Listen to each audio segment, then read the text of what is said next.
혹시 누구한테 돈 빌려줬는데 돌려받지 못해서 골치 아픈 적 있으세요? 이럴 때 법적으로 내 돈을 되찾으려면 가장 먼저 뭘 해야 할까요? 바로 그 필수적인 첫걸음, 가압류에 대해서 오늘 확실하게 한번 파헤쳐 보겠습니다. 자, 그럼 한번 생각해 볼까요? 돈을 빌려준 사람, 그러니까 채권자 입장에서 제일 무서운 게 뭘까요? 네, 바로 이런 상황이죠. 이거 정말 현실적인 질문이죠. 아시겠지만 소송에서 이기기까지 이게 생각보다 시간이 엄청 오래 걸리거든요. 근데 그 사이에 돈 갚아야 할 사람이 자기 집이나 차, 아니면 통장에 있는 돈 같은 걸 싹 다 팔아버리거나 다른 데로 빼돌리면?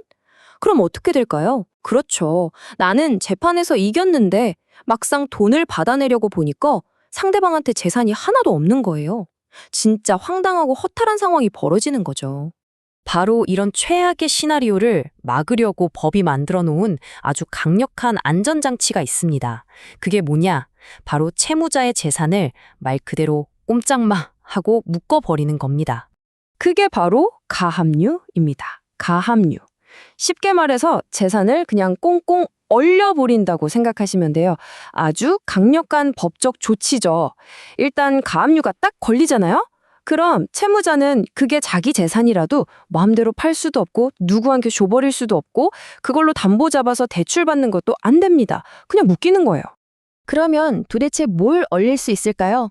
와, 이게 범위가 생각보다 정말 넓어요. 집이나 땅, 자동차 같은 부동산은 뭐 기본이고요. 은행 예금, 월급, 전세보증금, 심지어는 골프 회원권이나 주식, 특허권까지도 가능합니다. 한마디로 돈이 될 만한 거라면 채무자의 거의 모든 재산이 가압류 대상이 될 수 있다는 얘기죠. 이렇게 재산을 묶어버리는 힘, 정말 강력하죠? 근데요, 가압류가 뭐든지 다 해결해주는 만능 열쇠는 또 아니에요. 이 강력한 힘에도 분명한 한계라는 게 있거든요. 여기서 제일 중요한 게 뭐냐면 가압류가 할 수 있는 것과 할 수 없는 것을 정확히 구분하는 거예요. 자, 가압류는 재산을 못 팔게 딱 막아두는 역할, 그러니까 지키는 역할만 하는 겁니다. 그렇다고 해서 내가 가압류 걸었다고 그 집을 당장 경매에 남겨서 내 돈으로 바꿀 수 있냐? 그건 아니라는 거죠. 그래서 흔히들 비유하잖아요. 가압류는 돈을 확 뺏어오는 공격용 칼이 아니라 재산이 다른 데로 못 가게 막는 방어용 방패라고요. 이 비유 딱이죠? 그리고 또 하나 아주 중요한 원칙이 있어요.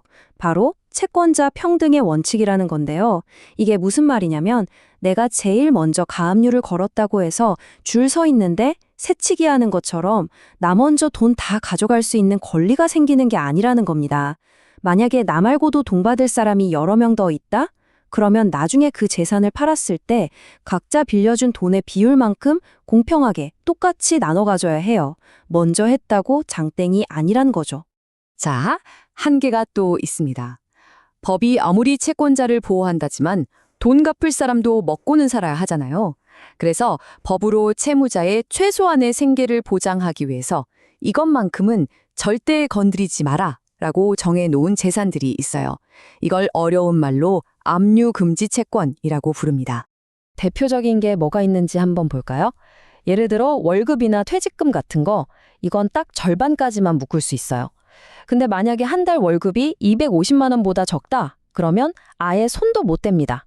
그리고 모든 은행 통장을 다 합쳐서 250만 원까지는 최소 생계비라고 해서 보호를 받아요. 국민연금 같은 나라에서 주는 연금도 당연히 압류가 안 되고요. 말 그대로 사람이 기본적인 생활은 해야 하니까 법이 만들어 놓은 최소한의 안전장치인 거죠. 자, 지금까지는 가압류의 기본적인 힘과 한계를 봤는데요.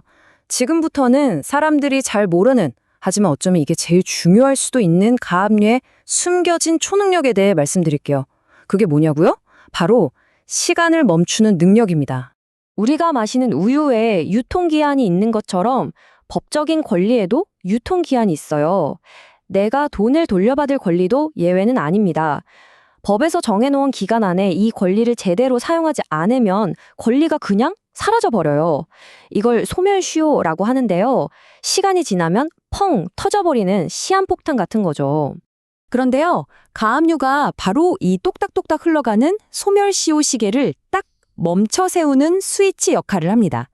왜냐하면 가압류를 신청하고 실행하는 그 행동 자체가 법을 향해서 저 지금 제 권리 포기 안 했어요. 행사하고 있어요. 라고 크게 외치는 거나 마찬가지거든요.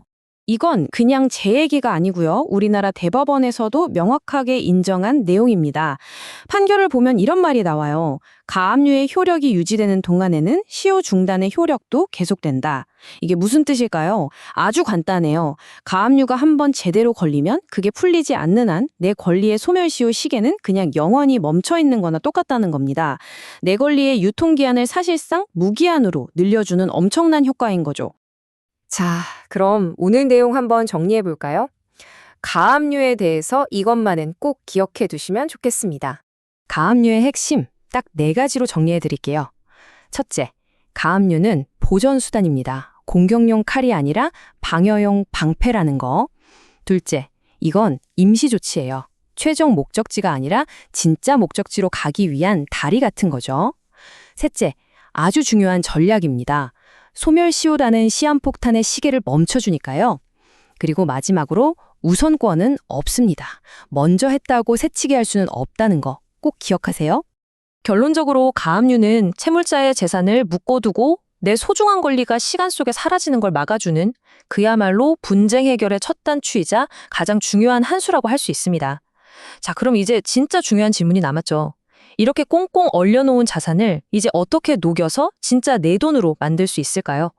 그 다음 단계는 과연 무엇일지 한번 생각해 보시면 좋겠습니다.